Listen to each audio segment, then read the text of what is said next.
Reinas y señoras, mujeres en la Casa Real de Aragón, con Anabel La Peña y Ana Segura.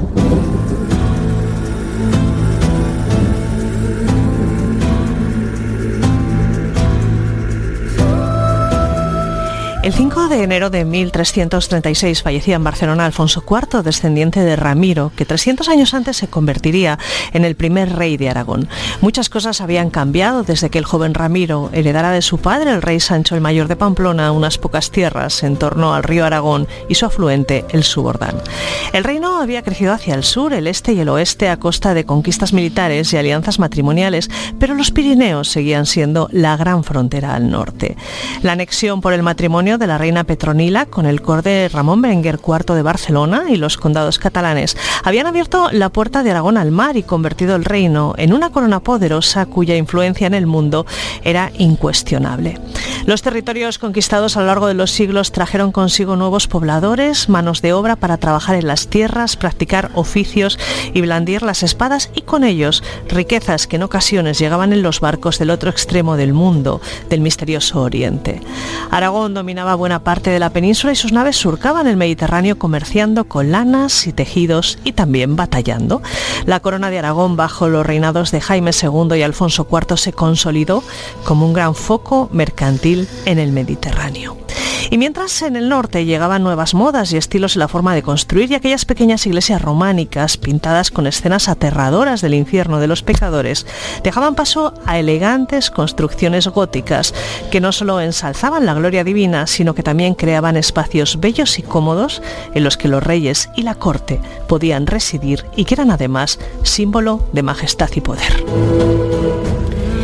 Y es aquí donde comienza nuestra historia, la segunda temporada de Reinas, Damas y Señoras, Mujeres en la Sombra de la Casa Real de Aragón. Anabel La Peña, ¿qué tal? Bienvenida. Muchísimas gracias, bien hallados. Un placer reencontrarnos aquí en el estudio y con tantos y tantos oyentes que este podcast ha ido acumulando a lo largo del tiempo. Pues la verdad es que sí, porque al principio me resultaba sorprendente, ahora ya parece que nos hemos habituado a ver cifras realmente tremendas. La historia gusta, nuestra historia gusta más y por lo tanto creo que debíamos acometer esta segunda fase. Bueno, la primera temporada fue interesante, agárrense que la segunda viene también cargada de amores, desamores, traiciones, batallas, guerras, aquí hay un poco de todo. De todo, absolutamente, infidelidades, hijos naturales, matrimonios que se llevaron bien, matrimonios que fueron un desastre, hay de todo para esta temporada. Bueno, si nos conocen ya saben lo que vamos a contarles, lo que ocurre dentro de la corte y el porqué de las cosas desde el punto de vista de aquellas mujeres que formaron parte de la Casa Real de Aragón. Si nos descubren ahora, sean bienvenidos y recuerden que tienen ya muchos capítulos de la primera temporada en la que abordábamos desde el inicio del Reino de Aragón precisamente hasta Jaime el Conquistador. Seguiremos ahora con su hijo y en un momento histórico en el que Aragón, Anabel, es una superpotencia. La verdad es que para cuando terminamos el reinado de Jaime I sí que nos encontramos con que ¿quién lo iba a decir? Que de aquellos pequeños 600 kilómetros cuadrados con los que empezamos con Ramiro I, nos habíamos convertido en dueños de una tercera parte de la península ibérica. Habíamos empezado a saltar el mar con la conquista de Mallorca y bueno, teníamos planes de futuros de expansión hacia tierras murcianas, que eso nos iba a chocar con Castilla, o incluso pensábamos ya en acercarnos a otras islas más importantes del Mediterráneo. Por lo tanto, sí, éramos una potencia ya en el conjunto de los reinos europeos. Bueno, esta es la historia. Nosotros ya saben que les estamos contando la otra cara, la intrahistoria, lo que ocurre dentro de las habitaciones, las cocinas y en definitiva en la corte. Así que, Anabel, si te parece, vamos a recordar cómo dejamos a la familia en la Casa Real de Aragón al final de la primera temporada. Reinas y señoras, mujeres en la Casa Real de Aragón.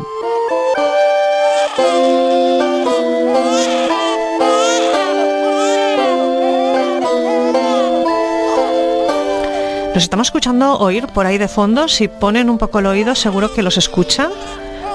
porque Jaime y Violante de Hungría tuvieron nada menos que 9 hijos en común y su descendencia, como era habitual, contrajo matrimonios que estuvieron acordados y movidos por intereses políticos con distintas casas reales, enlaces que buscaban mantener una línea de equilibrio en 3 bandas: Castilla, el Mediterráneo y Francia. Anabel, ¿con quién casamos a los hijos del conquistador? Pues a los legítimos. A los legítimos. Los legítimos no tenían nada que hacer en el contexto de posibles herederos. A ver, algunas de las hijas, Constanza, por ejemplo, se casó con el infante Manuel, el infante castellano. La mayor de las hijas, Violantes, también se casó con Alfonso X el Sabio, es decir, Castilla quedaba cubierta con ese doble matrimonio que estamos comentando. Otra infanta, la infanta Isabel, enlazó con la Casa Real Francesa, con Felipe III, y son los principales. Y luego los que tenemos el mayor protagonismo, que es el heredero, que enlazó con la posible dueña en aquellos momentos de Sicilia. Por lo tanto, el resto tampoco tiene mayor importancia, porque o murieron muy jóvenes o simplemente no constaron para los planes matrimoniales en aquellos momentos, o murieron jóvenes o se metieron a pertenecer al estamento del clero, y por lo tanto no tienen relevancia en cuanto a esas alianzas que suponía cualquier matrimonio de un infante o infanta real en la época, para enlazar con otras monarquías. Bueno, pues nos vamos a quedar con ellos, que va a ser el protagonista de los próximos capítulos, porque hay mucha historia que contar y muchas curiosidades, y por eso será más de un capítulo el que dedicamos a Pedro III, o Pedro el Grande, que nació en 1240, vivió hasta 1285 y contrajo matrimonio cuando todavía era un infante de Aragón con Constanza, hija del rey Manfredo. Pero, Anabel, antes de llegar a este matrimonio, ¿qué sabemos sobre Pedro? ¿Quién era? ¿Cómo pasó su juventud? Bueno, Pedro nació, como has mencionado, en 1240, se convierte en el heredero y en el brazo armado en algunos momentos de su padre.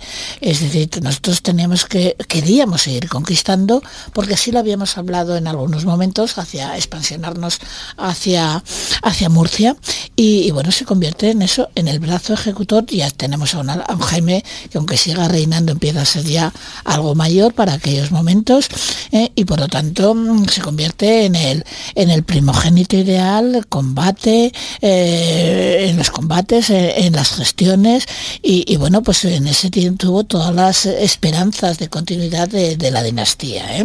Pedro era un muchacho, no tenemos descripción física, luego de aquellos momentos, hecha por cronistas o por algunos documentos, luego sí que sabremos alguna cosa más, y se pensó enlazar con la figura de la posible heredera, como acabó siendo, de la isla siciliana, que es que ocupaba, si nos fijamos en un mapa, miremos dónde está Sicilia, y es clave esta posesión en la posible expansión mediterránea que estábamos empezando a soñar con ella.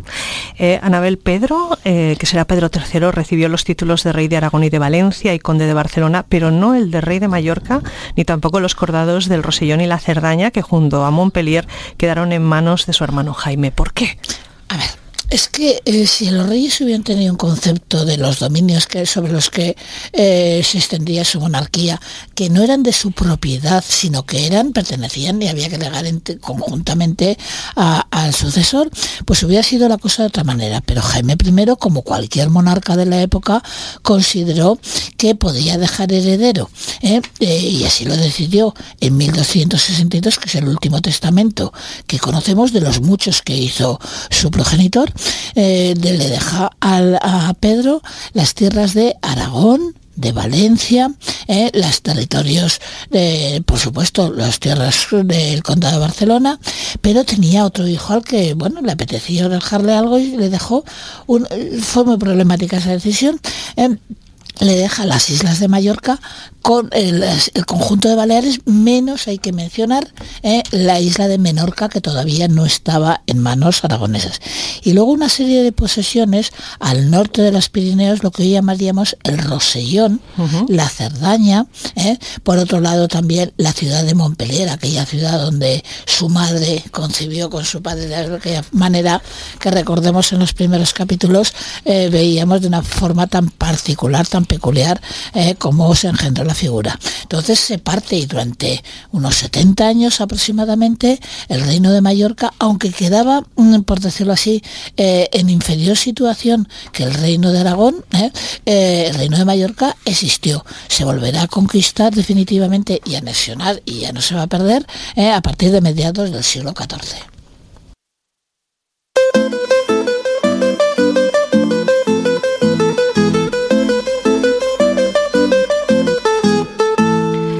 Pues la cuestión es que, a pesar de esta división que se plasmó en el último testamento que Jaime I firmó 14 años antes de su muerte, Pedro era muy buen partido, era el heredero de Aragón y había que buscar pareja. Y el rey puso los ojos en el Mediterráneo. Sicilia parecía un buen puerto para atracar. Y es aquí cuando nosotros nos reencontramos con nuestros compañeros de viaje, los cronistas que dejaron escritos a lo largo de los siglos qué es lo que había ocurrido en la historia de Aragón. El primero al que saludamos, Bernard Desclot. Cuando el infante don Pedro, hijo mayor del rey don Jaime de Aragón, llegó a edad de casarse, reinaba en Sicilia Manfredo, hijo de Federico, emperador de Alemania. Por su prudencia, afabilidad y valor, muy amado, respetado y temido, y su corte rica y abundante de valerosos y principales señores y caballeros. Pues en estos capítulos era muy importante esta compañía, ¿verdad, Anabel, la de Bernard Desclot? A ver, los cronistas nos proporcionan detalles que no nos ofrecen los documentos. Los documentos son mucho más secos, es decir, se da tal cosa, se concede tal otra, se aprueba no sé qué, pero los cronistas nos meten mucho más en el ambiente de la corte, unas posibles intrigas, alguna descripción física de los personajes. Luego hay que valorar, eso sí, qué cronista es, porque los hay mucho más, llamémosle, más respetuosos con lo que es la historia. Hay algunos que realmente son tremendamente, podemos utilizar la palabra pelotilleros, y luego y con falta de objetividad en muchas ocasiones, siempre son las más hermosas, las reinas, las mujeres, en fin, esos tipos de piropos que les puede decir a las mujeres. Y luego está un cronista que hemos utilizado siempre mucho, que es la figura de Jerónimo Zurita, que escribe con muchísima perspectiva. Es decir, primero, dispuso de la documentación como no hubo nadie en aquellos momentos en Aragón del siglo XVI, todo tipo de documentos reales. Teníamos entonces un archivo regio aquí en Zaragoza, hasta que nos lo volaron los franceses en la Guerra de Independencia. Entonces, lo digo porque las cosas con perspectiva se ven de otra manera y se analizan de otra manera también, y las consecuencias que puede tener cualquier hecho que haga un monarca. Entonces, con los tres hemos jugado, hemos buscado en uno, en otro, y al final hemos seleccionado los capítulos que nos parecen, o los fragmentos que nos parecen más objetivos. Pero la obra de los cronistas en este tipo de cosas es realmente importante.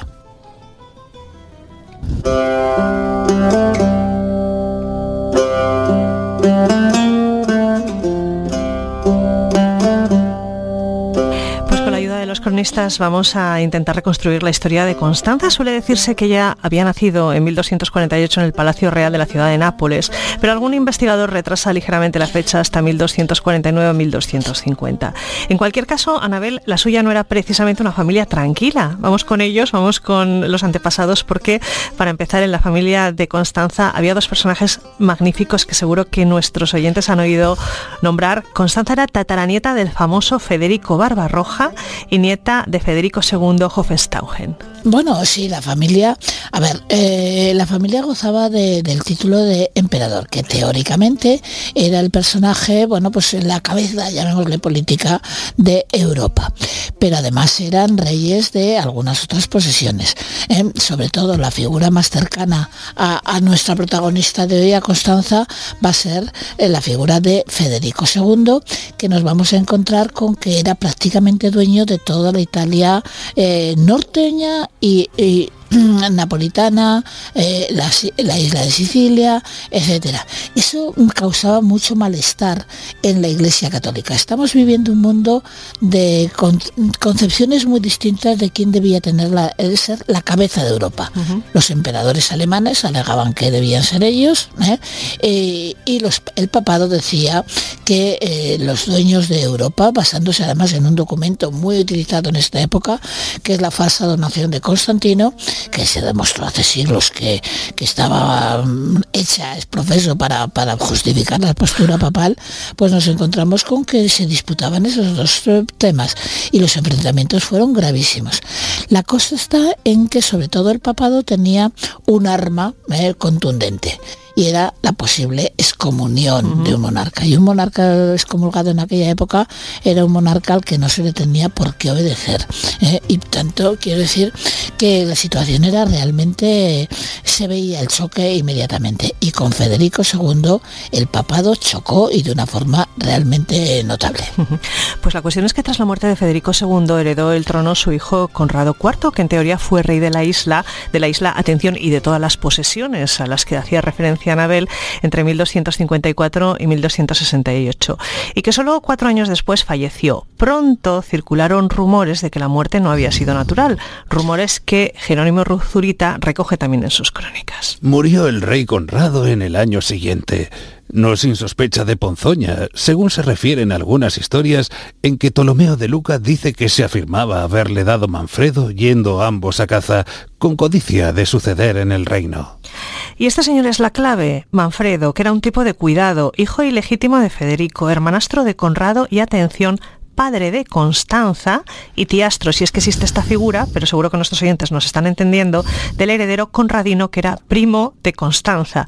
Y aquí está Anabel la clave. Bueno, pues sí, porque Manfredo no tenía en teoría derecho a heredar, pero es hijo de rey, entonces, porque procedas de un útero real o procedas de otro, quedas en la línea de sucesión o quedas excluido. Manfredo ambicionaba el poder, por supuesto, en la figura de su otro posible, el heredero legal de Federico II es Conrado, que duró muy poco tiempo, son 4 o 5 años, nada más, y bueno, pues lo mejor era que si desaparecía, y se desaparecía, y puede incluir perfectamente el uso de venenos o similares, pues se convertía en la figura masculina más potente de la isla de Sicilia.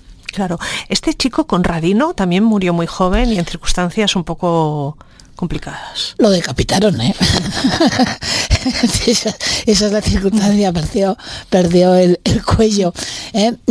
Sí, a Manfredo le interesaba el asentarse en el gobierno, continuar con su descendencia, y precisamente Conradino fue en una plaza pública, que es una vejación todavía mayor, bueno, pues fue decapitado, perdió la cabeza, con lo cual quedaba Manfredo, que duró poco tiempo, y la figura ya de lo que eran sus familiares.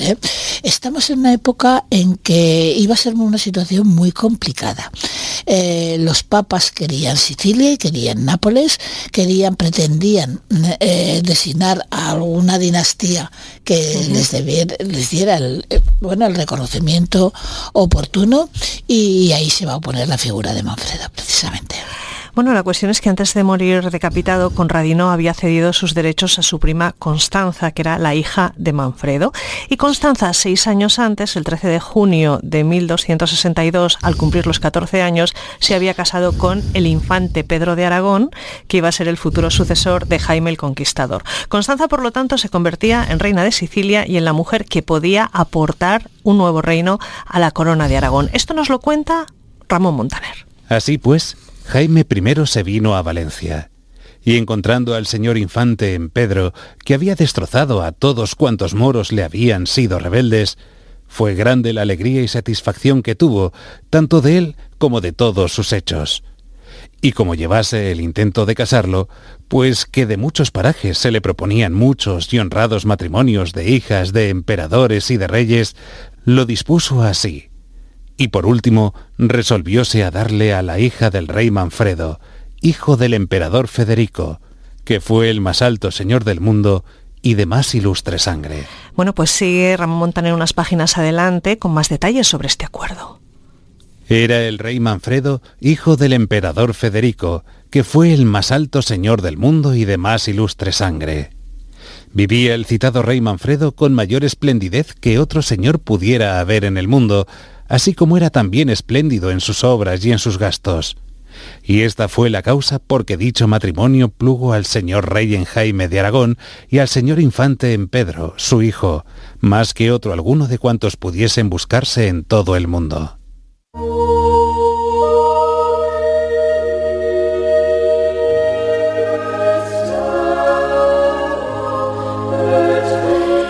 Anabel, habla de esplendidez en varias ocasiones y yo creo que cualquiera que haya estado en Sicilia se hará un poco a la idea de lo que podía ser esta corte en la época.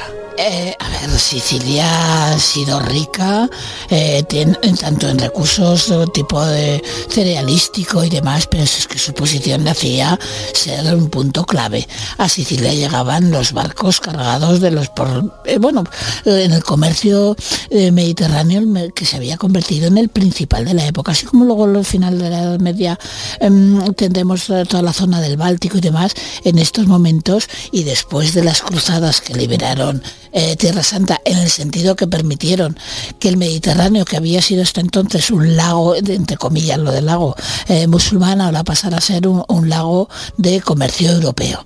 Venecianos, pisanos, genoveses, catalanes, etcétera, se rifaban los puertos para exportar los productos que hasta esa isla llegaban y después redistribuirlos por Europa. Sicilia era tremendamente interesante para nosotros y por eso se acordó este matrimonio que estamos mencionando. Constanza era la única heredera viva que quedaba, la depositaria de los derechos históricos sobre el trono de Sicilia que recayeron en ella y en su marido el infante de Aragón. Esta boda, de hecho, tenía también otra cara, la cara B, porque además de todas estas posesiones se había fraguado como un intento de frenar la ambición de Carlos de Anjou respecto a la isla de Sicilia, porque en este caso, Anabel, Aragón hacía un poco como de cortafuegos. Ay, es que los Anjou nos dieron muchísimos problemas desde mediados del siglo XIII, cuando se casó un hermano menor del rey de Francia, se casó con una mujer que le supuso provenzal. Fue un ponernos palos en las ruedas constantemente, y lo digo porque perdimos Provenza, ya nunca más estará en nuestras manos, pero teníamos derechos históricos. Estamos hablando de un momento hacia 1246 que aún no habíamos firmado Jaime I su renuncia a territorios franceses. Los Anjou buscaban expandirse y el siguiente paso era saltar hacia el sur de Italia y de ahí sobre todo el Imperio Bizantino, claro, que era el que les apetecía. Las ramas menores ansían siempre nuevas posesiones, porque claro, el núcleo central siempre va a los herederos. Entonces, en este caso, los Anjou se convierte en una familia que nos dio muchísimos quebraderos de cabeza. Bueno, pues esta confrontación entre Carlos de Anjou, los franceses y nosotros seguirá a lo largo de muchísimos años, volveremos sobre ella, pero lo que vamos a hacer ahora va a ser volver sobre Constanza de Sicilia, porque el cronista Ramón Montaner la conoció en persona y dejó escrito que cuando Constanza vino desde Sicilia para sus nupcias, la doncella, que era de edad de 14 años, era la más bella criatura, la más sabia, la más honesta que naciese después de Nuestra Señora Santa María. No es que lo pongamos en duda, pero digamos, Anabel, que como otras cronistas era más bien pelota. Sí, pero de muchísimo cuidado. Fíjate tú qué comparación. Ni el cronista había conocido a la Virgen para decir si era guapa o fea, por un lado, y por otro lado, por mucho que la Iglesia Católica la venere y demás, pero quiero decir que de su aspecto físico no conocemos, y bueno, pues compararla es una elevación de la figura de Constanza, es decir, es comparable a la Virgen María. Entonces, bueno, pues tampoco, a ver, yo tengo precisado una cosa. No sabemos exactamente si esta mujer nació en 1248, hay otros que han retrasado la fecha un año, hay otros que la han retrasado 2 años, no lo sabemos muy bien porque como conocemos no se anotaban este tipo de cosas y demás. Pero bueno, la mujer conllevó un buen matrimonio con su esposo. él la engañó 200.000 veces.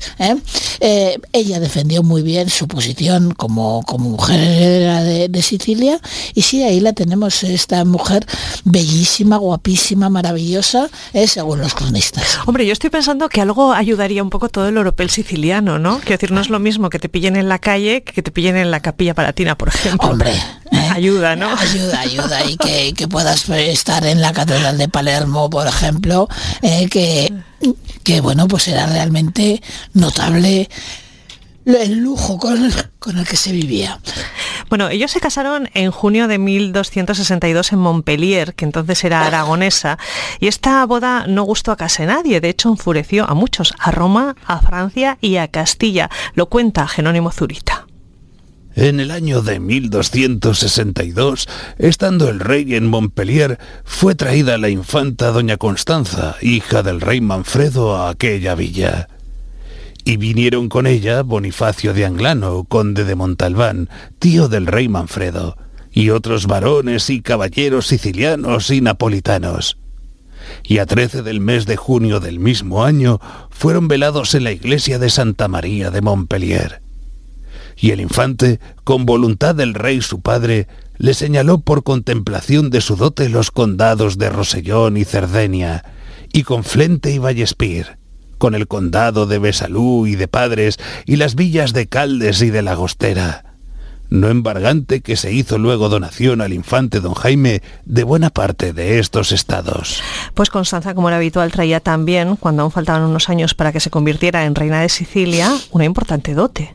Envió el rey Manfredo para concertarlo de este matrimonio por sus embajadores al rey de Aragón, a Giraldo de Posta, Majoro de Juvenazo y Jacobo Mostacio. Y vinieron a Barcelona, y allí se concertó a 28 del mes de julio del año de 1260, señalando a la infanta en dote 50.000 onzas de oro. Pues esto es lo que nos cuenta Zurita, pero hay otra versión, que es la de Bernard Desclot, que nos interesa porque nos cuenta un poco los cotilleos. Y es que en la negociación de esta dote hay una curiosidad, y es que al frente de la misma estuvo Ferran Sánchez, uno de los hijos ilegítimos del conquistador. Tenía Manfredo una hija de su primera mujer, Beatriz, hija del conde Amadeo de Saboya, de edad de 14 años, llamada Constanza, que pareció a propósito al infante don Pedro para su mujer. Consultado este pensamiento con el rey don Jaime, su padre, con su licencia mandó a pedirla con don Fernán Sánchez, su hermano bastardo, y Guillem de Torrellas, caballero principal de su casa, con orden de concertar el casamiento y concertado traerla a Aragón. Dice la historia real que primero había enviado Manfredo por embajadores a tratar el matrimonio a Giroldo Posta, mayor de Juvenazo, y a Jaime Mostacio. ¿Cuánta gente? Sí. Y además no cualquiera. Quiero decir, a Manfredo le interesaba muchísimo este enlace. Se veía lo que iba a acontecer, los Anjou que tenían intereses en Sicilia, el que tenía que defenderla, esa isla para él y para su sucesión, y por lo tanto era realmente importante este matrimonio. Busca aliados Manfredo. Al rey Jaime I le interesa también porque había esperanzas de empezar a saltar hacia zonas más del Mediterráneo central. No mandó a un cualquiera, mandó a uno de sus primeros hijos bastardos, sino el primero, Ferran Sánchez. Al principio se llevaron muy bien, padre e hijo. Después acabó la cosa muy mal. Jaime I lo había tenido con una mujer llamada Blanca de Antillón, o Aldonza de Antillón, cualquiera de los dos nombres son válidos, y bueno, pues al principio se crió en la corte, se utilizaron sus servicios y se mandaba a estas personas de alrededor de la Casa Real porque defendían los intereses de la monarquía aragonesa.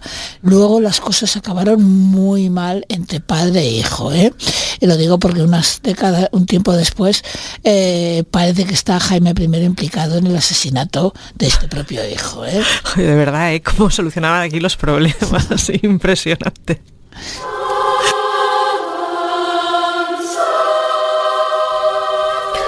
Pues la negociación se llevó adelante, la boda se celebró y de ella dan fe todos los cronistas aragoneses que cuentan distintos detalles de la llegada de la novia y del matrimonio, que fue doble, porque al mismo tiempo una infanta aragonesa contraía matrimonio con el delfín francés. Se trataba, como hemos contado en muchas ocasiones, de ir tejiendo una red que pudiera cubrir toda la tierra conocida y evitar problemas futuros. Vamos a escuchar cómo cuentan este matrimonio Bernard Desclot y Jerónimo Zurita.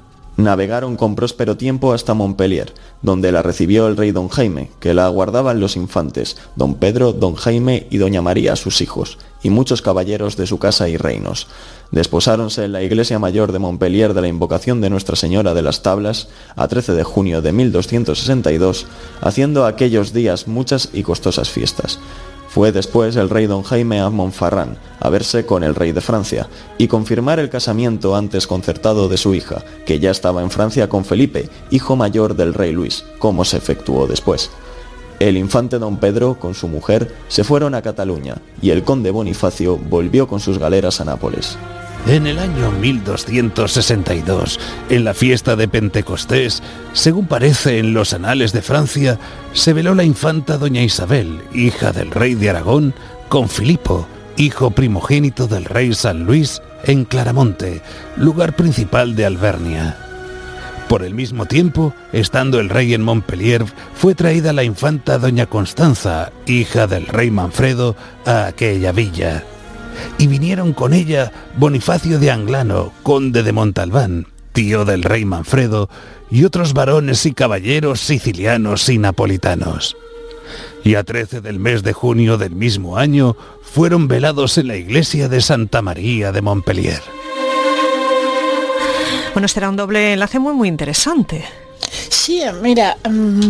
Ahora, cualquier persona que conozca la ciudad de Montpellier, que es absolutamente recomendable, recordará que no contacta directamente con el mar, es decir, no es una ciudad con un puerto de mar, pero en aquella época era una de las ciudades más comerciales, más interesantes para los navíos, porque no quedaba lejos. Hoy en día me parece que el mar está a unos 10 kilómetros.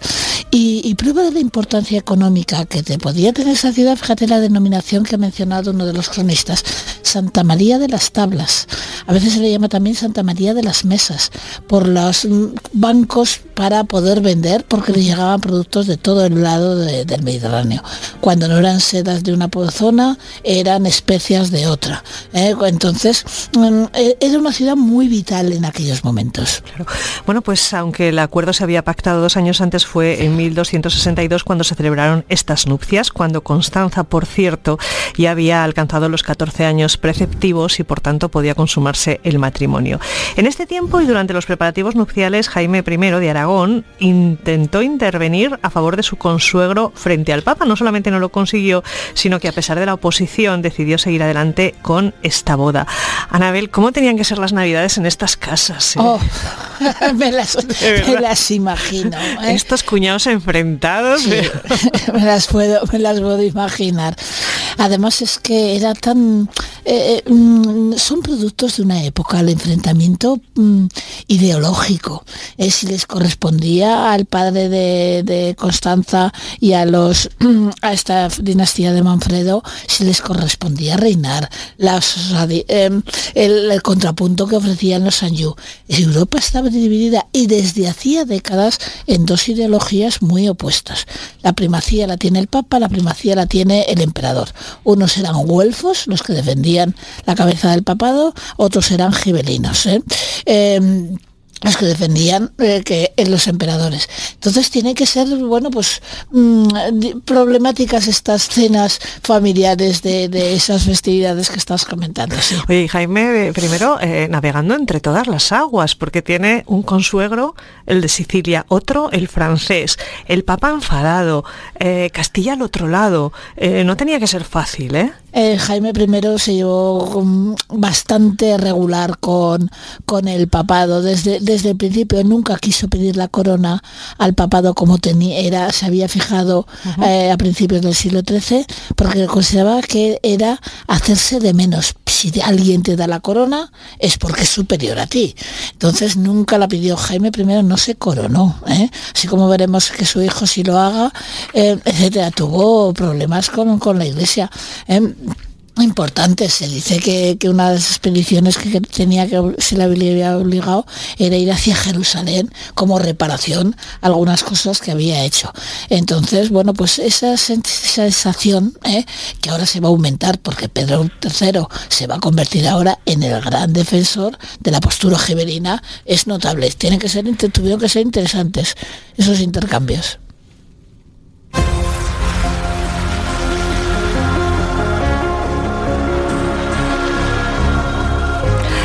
La cuestión es que a pesar de todo Constanza se convirtió en la esposa del heredero de la corona de Aragón. El matrimonio sería largo, podemos pensar que feliz, dado que tuvieron muchos hijos y desde luego políticamente muy interesante. Pero esa historia, los años en los que Constanza y Pedro fueron reyes, los contaremos en el próximo capítulo de Reinas, Damas y Señoras, Mujeres en las sombras de la Casa Real de Aragón. Reinas y señoras, mujeres en la Casa Real de Aragón. Anabel, hasta el próximo capítulo, ya con Constanza y Pedro reyes y con mucha faena por delante. Con mucha. Por cierto, lo adelantaba antes Anabel, no piensen ustedes que por mucho que fueran felices, Pedro se quedó en su casa. No, correteó mucho por ahí, también se lo vamos a contar. Se metió en bastantes camas.